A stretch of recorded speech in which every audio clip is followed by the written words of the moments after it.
Бұл сұмдық жекпе-жек. Сұрақтарым бар ма? Ұнады ма, ашулысыңдар ма? Не болып жатыр? Эджи мен Педи Пимблетті естідіңдер ғой, уақытша белбеу үшін. Топурия жеке мәселелерін шешемін деген болатын. Бірінші Дана Уайттың анонсын тыңдайық, сосын мен өз ойымды айтатын боламын. Бүгін демалыс қой. Бұл жайлы сөйлесеміз әлі. Күте тұрыңдар.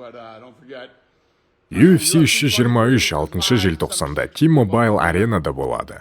Мерап тарихи сәт жасамақшы, бір жылда белбеуін 4 рет қорғауы мүмкін. 14 жеңіс сериясымен келуде, 7 жыл бойы жеңіліп көрмеген.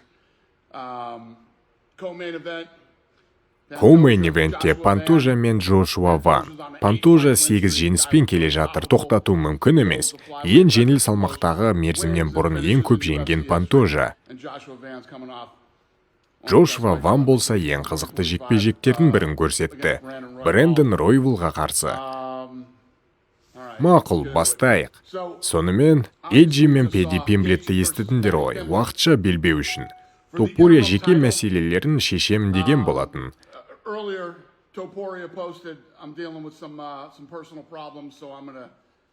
Көктемнің соңында немесе жаздың басында шығады. Эджи мен Пимблет уақытша белбеу үшін шығады. Содан кейін жеңгені Топуриямен кездеседі.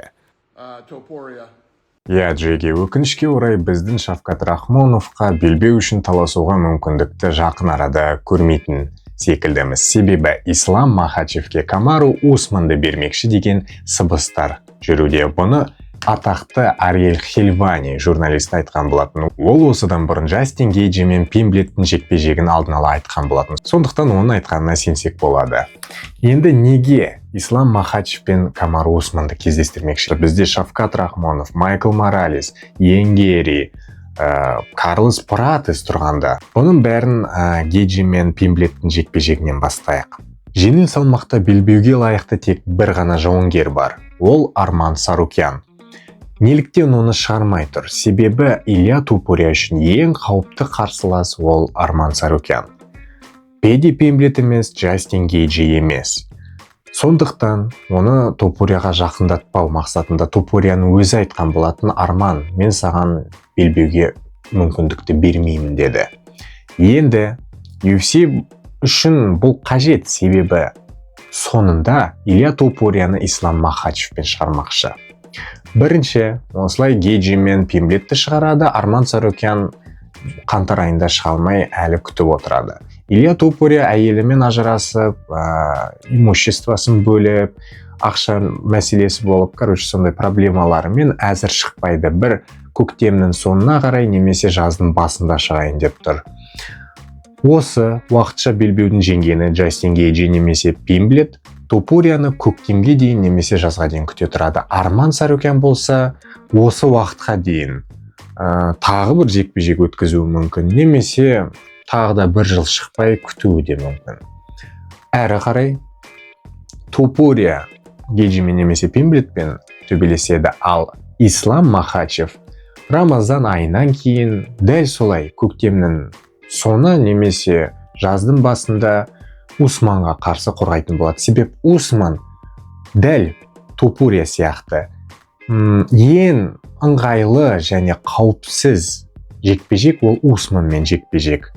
Қалғандары мен шыны керек қауіпті. Бірақ Карлос Пратеспен де болатын еді шоуға. Карлос Пратестің күресі мүлде жоқ. Бірақ та Ислам мен Усманның менеджері бір, сондықтан неге ақша жасамасқа? UFC бұны құптап тұр. Али Абделязизбен біраз сөйледі. Конордың айтқаны мүмкін естерінде болар. Али Абделязизді біраз жамандаған болатын.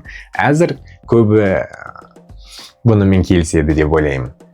Әрі қарай Ислам Махачев Камару Усманды жеңеді, бір 90% мүмкіндікпен негізі бәрі солай ойлап тұр.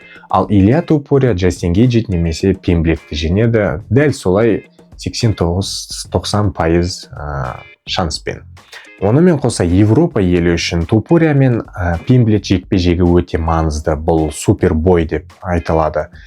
Яғни Европадағы жанкүйерлерді UFC-ге көбірек тарту үшін UFC Дана Уайт осындай шешім қабылдапты. Арман Сарукянмен жасау маңызды емес, себебі СНГ-де былай да, ТМД елдерінде былай да көптеген жанкүйерлер бар.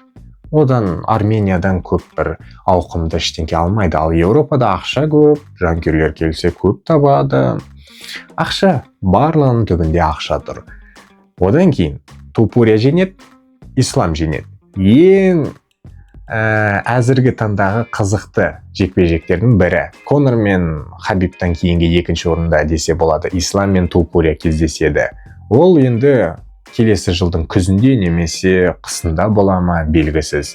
Ал Арман Сарукян болса уақытша белбеуді күтіп қалатын секілді, себебі Ислам мен Топурия жартылай орта салмақта кездеседі бәрібір. Ислам Усманды қорғағаннан кейін бір қорғап, ал Топурия бір рет жеңіл салмақта қорғағаннан кейін екеуі кездеседі. Екеуінде де екі белбеуден ортада кәдімгідей біраз белбеу тұратын болады. Осылай Дана Уайттың шешімі осындай болып тұр. Шавкат Рахмонов Моралеспен шығуы керек секілді 19-0 немесе Енгеримен реванш. UFC шыны керек біраз қызықсыз жекпе-жектер жасауда, көбісіне ұнамай жатыр. Неге UFC бұлай шешім қабылдап тұр белгісіз. Жаңа контракт Paramount пен ақша көп, біраз қызықты жекпе-жектер жасауға болатын еді, бірақ олар барлығын осылай қауіпсіз, тыныш, рисковать етпей сондай бір жекпе-жектер жасауда. Өкінішке орай осындай. Ал барлық жаңалықтар бірінші болып біздің Telegram арнада шығады. Тіркелуді ұмытпаңдар, сілтемесі осы бейненің төменгі жағында. Кайла Харрисы мен Аманда Нюнес шығады. Жеңіл салмақтағы белбеу үшін бұл сұмдық жекпе-жек. Кайла бірінші рет белбеуін қорғайды. Джулиана Пеняны жеңгеннен кейін оралады. Бұл жекпе-жектен асатын ештеңке жоқ. Шон Омели мен Сония Донг шығады. Акоста Дерек Льюиске қарсы. Акоста бір апта бұрын жеңіске жетті. 2 аптада шығып нокаутпен жеңді. Көзін шықса да жалғастырып нокаут жасады. Бұл жігіт керемет жыл өткізді. Және білетіндеріндей Дерек Льюис бұл расымен қызықты болады.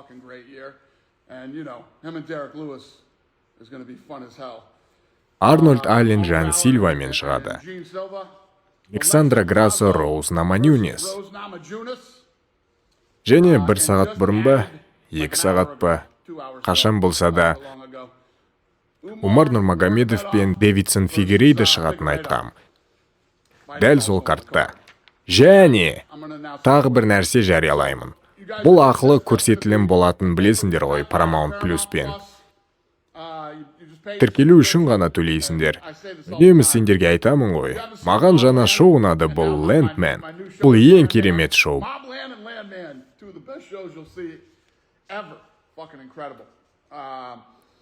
Бір аптадан кейін UFC 325-те Диего Лопес пен Александр Волкановский шығады.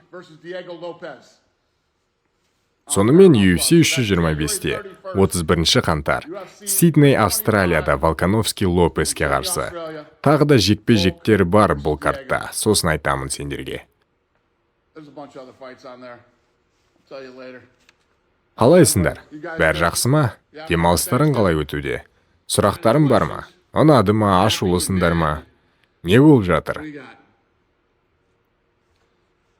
Бір жігіт ұнамады, қиын күн болды деп жазды. Paramount UFC-ге де тіркеліңдер Instagram'да.